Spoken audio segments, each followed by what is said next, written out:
নমস্কার সবাইকে, আমি পৌশালী সানশাইনের আবারও নতুন একটা ব্লগে আপনাদের সবাইকে জানাই অনেক স্বাগত। আশা করি আপনারা যে যেখান থেকে আমার ভিডিওটি দেখছেন সবাই খুব ভালো আছেন আর সুস্থ আছেন। এখন বাজে প্রায় সকাল 10টার মতো। সকালে উঠে বাড়ির বাসি কাজকর্মগুলো সেরে ফেলেছি আর মেয়েকেও ব্রেকফাস্ট করিয়ে দিয়েছি, তার সাথে কিন্তু আমরাও ব্রেকফাস্টটা সেরে নিয়েছিলাম। আর এখন স্নান করে নিয়েছি আর একটুখানি সানস্ক্রিন লাগিয়ে নিচ্ছি। যা গরম পড়েছে রুমের ভেতরেই মনে হচ্ছে যেন স্কিনগুলো পুড়ে যাবে, মানে বাইরে এতটাই লু বইছে আমাদের এখানটায়। আপনাদের ওখানে কেমন গরম অবশ্যই আমাকে জানাবেন। আয়নার সামনে দাঁড়িয়ে রোজ এরকমভাবে রেডি হওয়ার সময় একদমই থাকে না। কোনো রকম একটুখানি সানস্ক্রিন আর সিঁদুর লাগিয়েই আমি চলে যাই কাজে। তবে আজকে একটুখানি সময় ছিল বলে পুরো স্কিন কেয়ারটা করে নিলাম। তবে এখন যা গরম পড়েছে কি স্কিন কেয়ার করব, তার আগেই এতটা ঘেমে যাচ্ছি। যে কোনো সানস্ক্রিন লাগাই না কেন মুখে প্রচণ্ড ঘাম দিচ্ছে। তো আপনাদের কাছে যদি কোনো ভালো সানস্ক্রিনের সাজেশন থাকে যেটাতে মুখে ঘাম না হয় অবশ্যই আমাকে কমেন্ট বক্সে জানাবেন। আর এই যে এখন আমি চলে এসেছি পুজো করতে। যেদিনে করে আমার সকালে একটুখানি তাড়াহুড়ো থাকে সেদিনে চেষ্টা করি রাত্রেবেলা ঠাকুরের বাসন কোসনগুলো ধুয়ে রেখে দেওয়ার জন্য। বেশিরভাগ দিনই তাই করে থাকি। তবে যেদিনে সকালবেলাটা একটু সময় থাকে বা হাজব্যান্ডের দুপুরবেলা ডিউটি থাকে সেদিনে কিন্তু আমি সকালেই থালা বাসনগুলো ধুই। আর ঠাকুরের সামনেটা একটা ভিজে কাপড় দিয়ে এখানটায় আমি মুছে নিলাম। আগের একটা ভিডিওতে আপনাদের সাথে শেয়ার করেছিলাম, এই টিপসটা কিন্তু আমাকে রুমা দিয়ে শেয়ার করেছিল। তো এটা কিন্তু আমার খুব কাজে লেগেছে। আর যে কোনো অভ্যেস দেখা যায় কি প্রথম একটুখানি অ্যাডপ্ট করতে সময় লাগে। তবে 1 মাস মতো সেটা করে নিলে বা 10 দিন মতো যদি আমরা টানা করে নিই তাহলে কিন্তু সেটা একটা আমাদের অভ্যেসের মধ্যে চলে আসে। আর আমার মেয়ে কিন্তু এখানটায় এসে আমাকে একটুখানি হেল্পও করে দিচ্ছে। ঠাকুরকে ওকে ফুল দিতেই হবে, মানে যেদিনে করে আমি ফুল আনি সেদিনে না ওকে ফুলটা হাতে দিতে হয় আর ও ঠাকুরের সামনে এভাবে দিয়ে দেয়। আর আজকে সকালে ঠাকুরকে আমি ভোগে দিচ্ছি একটুখানি কিশমিশ। ব্রেকফাস্টে নর্মালি আমি এরকম ধরনের ড্রাই ফ্রুটসই দিয়ে থাকি। ভিডিওটি যারা এখন থেকে দেখা শুরু করেছেন তাদের সবার কাছে আমার একটাই অনুরোধ, ভিডিওর মধ্যে যদি আপনাদের কোনো অংশ একটু হলেও ভালো লেগে থাকে তাহলে প্লিজ একটা লাইক আর কমেন্ট করে আমাকে জানাবেন। আর চ্যানেলের নতুন বন্ধু হলে চ্যানেলটিকে সাবস্ক্রাইব করে আমার পাশে থাকতে পারেন।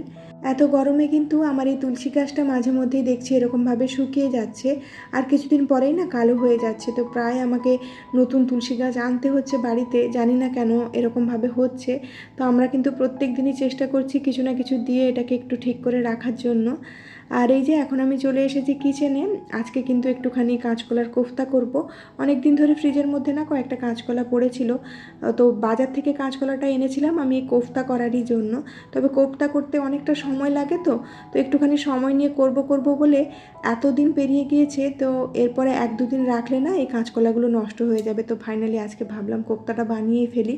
তো প্রথমেই আমি কাঁচকলাগুলোকে খোসা সহ সেদ্ধ করে নিয়েছিলাম, তারপরে ঠান্ডা করে ওর খোসাগুলো ছাড়িয়ে নিয়েছি। আর এখন একে একে করে এর মধ্যে কালো জিরে আর একটুখানি লবণ আর একটুখানি গুঁড়ো লঙ্কা আর তার মধ্যে জিরে সব কিছু মিশিয়ে নিয়েছি। আর এটাকে ভালোভাবে আমি হাতে করে মিক্স করে নিলাম। তারপরে একটুখানি বেসন দিয়ে দিলাম। তো এর মধ্যে কিন্তু আরও গুঁড়ো মশলা দেওয়া যায়, যেমন একটুখানি জিরে গুঁড়ো বা ধনে গুঁড়ো, একটু চাট মশলা, এরকম ধরনের জিনিসও দেওয়া যায়। তবে আজকে আমি একদম সিম্পলভাবে করছি। তো এখানটায় কিন্তু মেয়েকে কোলে নিয়ে আমি এই বড়াগুলোকে ভেজে নেব। আর একদমই ও নিচে থাকতে চাইছে না, ও মাঝে মধ্যে একা একা একটু খেলে, তারপরে মাঝে মধ্যে কিন্তু একটুখানি জেদ ধরে কোলে আসার জন্য।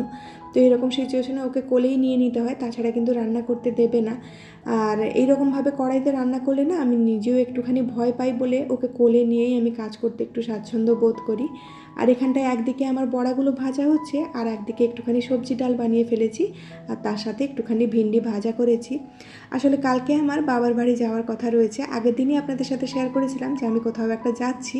তো সেটা হলো আমি আমার বাবার বাড়ি যাচ্ছি। প্রায় 11 মাস কিংবা 1 বছর পরে আমি ওখানটায় যাচ্ছি। তো সেই কারণে কিন্তু ফ্রিজের মধ্যে যা কিছু সবজি ছিল সবই আমি প্রায় আজকেই আমি শেষ করে ফেলছি। আর কিছু কিছু সবজি হাজব্যান্ডের জন্য রেখে দিয়ে যাব। আর এই যে এখানটায় কিন্তু কোফতার জন্য আমি গ্রেভিটাও বানিয়ে ফেললাম। একটুখানি তেজপাতা, শুকনো লঙ্কা, জিরে ফোড়ন আর একটু হিং। আর তার মধ্যে যে এই মশলাটা দিয়েছি এর মধ্যে অল্প একটু কাজু দিয়েছি আর টমেটো আর আদা, এই সব কিছু মিশিয়ে নিয়েছিলাম, তারপরে দিয়ে দিয়েছি। আর এর মধ্যে সমস্ত গুঁড়ো মশলা দিয়ে একটুখানি জল দিয়ে গ্রেভিটাকে ভালো করে ফুটিয়ে নিয়েছি। গ্রেভি থেকে একটু তেল বেরোলেই এর মধ্যে আমি বড়াগুলোকে দিয়ে দিয়েছি, মানে কোফতাগুলোকে দিয়ে বেশ ভালো করে নাড়াচাড়া করে আবারও একটুখানি জল দিয়ে বেশ কিছুক্ষণ ফোটাতে দিয়ে দিলাম।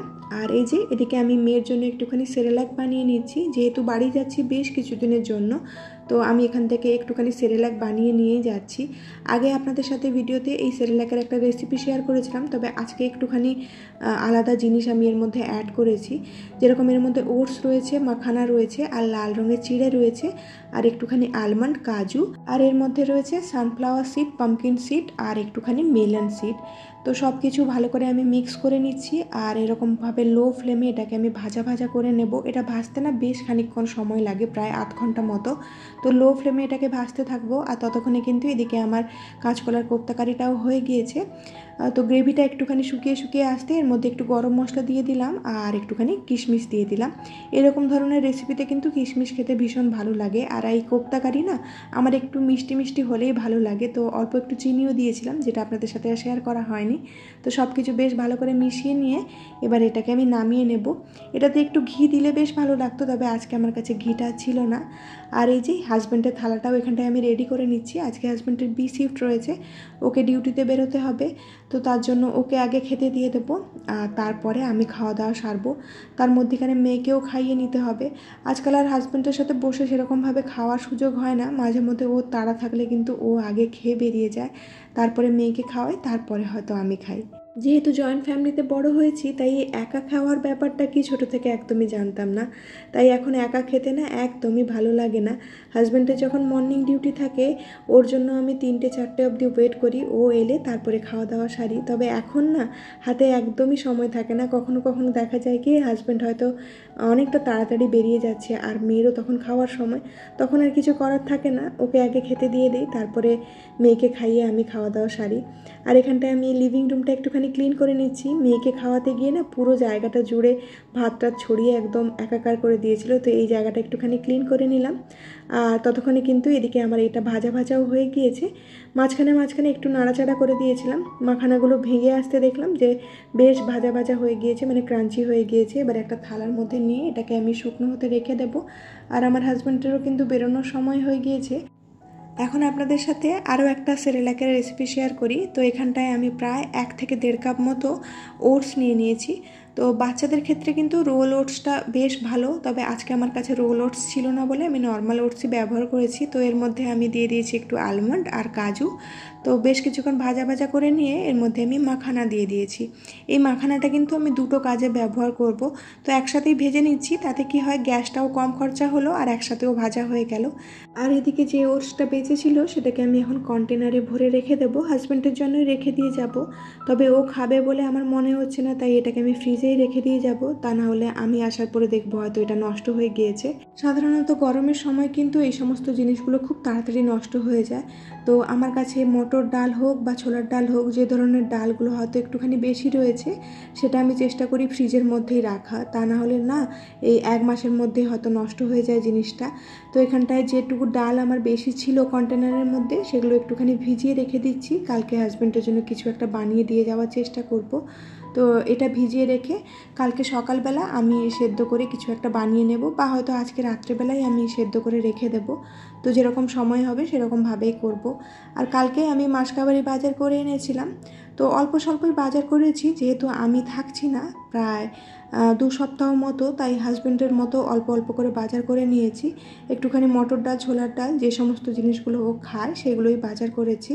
মাঝে মধ্যে ইচ্ছে করে ছুট্টে মায়ের কাছে চলে যাই, কিছুদিন সময় কাটিয়ে আসি, কিন্তু এই সংসারের যে মায়া না, সেটার জন্যই আমি কোথাও বেরোতে পারি না।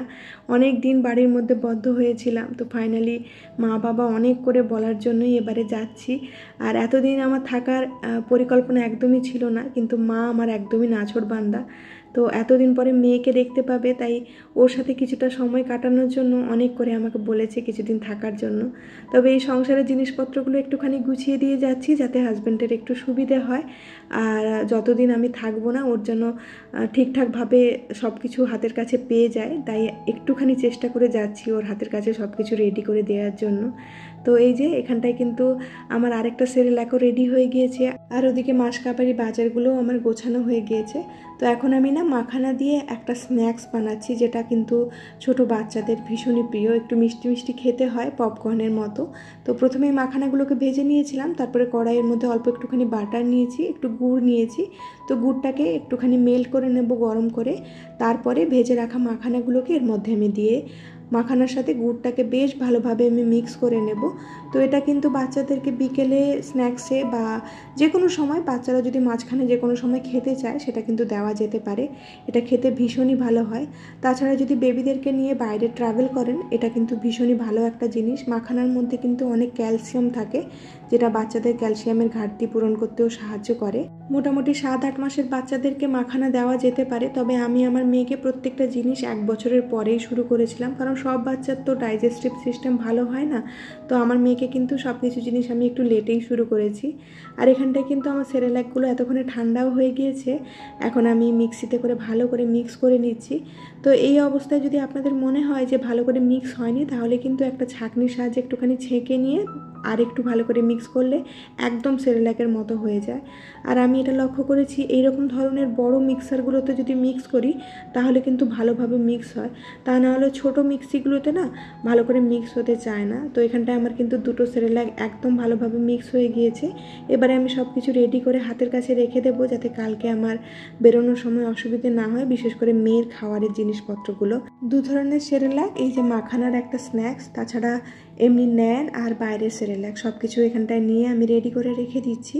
আর তার সাথে কিন্তু আজকের ব্লগটা আমি এখানেই শেষ করছি। খুব শিগগিরই দেখা হচ্ছে আপনাদের সাথে নেক্সট আরেকটি ব্লগে। ততক্ষণের জন্য সবাই খুব ভালো থাকবেন, সবাইকে খুব ভালো রাখবেন আর নিজের যত্ন রাখবেন। আজকের ভিডিওটা কেমন লাগলো অবশ্যই জানাতে ভুলবেন না। তাহলে দেখা হচ্ছে নেক্সট আরেকটি ভিডিওতে। টাটা।